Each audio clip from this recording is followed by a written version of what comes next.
नमस्कार दोस्तों, मैं आपका अपना फेकू ब्लॉगर। भाई लोग ध्यान से सुनना। आज जो मैं बताने वाला हूँ शायद आप लोगों को गूगल पे भी ना मिले, क्योंकि गूगल भी मेरे खानदान के बारे में बताने से डरता है। जैसे कि आप लोग जानते हैं हम लोग खानदानी रईस हैं। मेरे दादाजी के पास इतने पैसे थे कि नोट गिनने के लिए कैलकुलेटर नहीं मजदूर रखते थे। जैसा कि आप लोगों को पता नहीं था। और कभी खांस देते थे तो गांव में यह अफवाह फैल जाती थी, गांव वाले बोलते थे कि लगता है आज बारिश आने वाली है।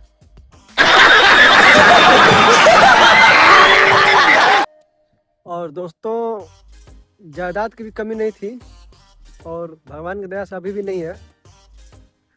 हमारे बाप दादा बताते थे कि अगर मैं एक खेत में गेहूं रोप देते थे, दूसरे खेत में सरसों, तीसरे खेत में जैसे रोपने वाले थे तो गांव वाले आके पैर पकड़ लेते थे कि मालिक ये जमीन हमको दे दीजिए, एक खेत हमको दे दीजिए, हमको भी लगाना है कुछ फसल।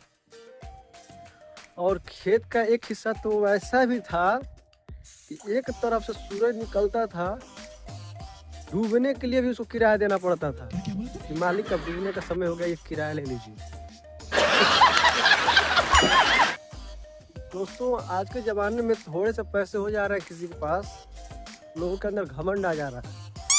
हमारे यहाँ पैसों का ये आलम था, पैसों को रखने के लिए मेरे दादा तिजोरी में नहीं रखते थे, खाट के नीचे रखते थे। चल झूठा। वो ऐसी खाट, आज के ज़माने में उसी को लोग लग्जरी बेड बोल रहे हैं। बंद करो, हाथ जोड़ के मैं मोदी साहब से गुजारिश करता हूँ। दोस्तों, मैं आज के ज़माने के हिसाब से बता रहा हूँ आप लोगों को। आजकल लोगों के पास गाड़ी घोड़ा हो जा रहा है तो लोगों के पैर जमीन पे नहीं रहते हैं। और हमारे घर उसी ज़माने से भैंस हैं जिनके नाम पे जमीन है, भैंसों के नाम पे जमीन है दोस्तों।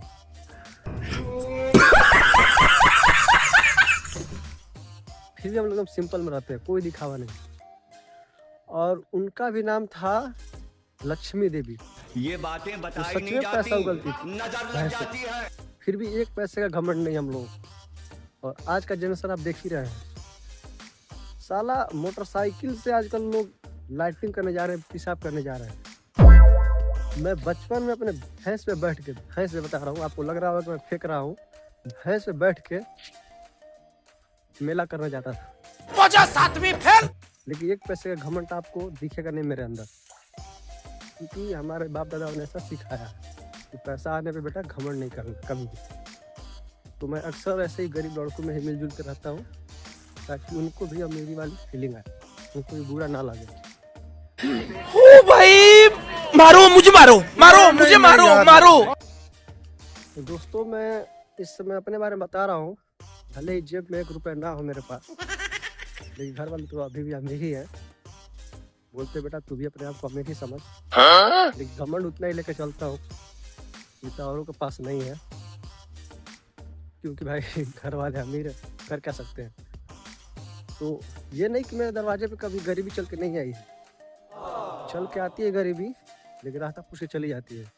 बोलती है भाई तू अभी उस लायक नहीं है, फिर जिंदगी भी बहुत आज से कटेगी। क्या बोला तूने? दोस्तों, आप लोगों से मैं यही विदा लेना चाहता हूँ। अगर मैं आप लोगों को अच्छा लगे तो एक लाइक, कमेंट और एक शेयर जरूर कर दीजिएगा, और सब्सक्राइब भी। मिलते हैं अगले वीडियो में, तब तक के लिए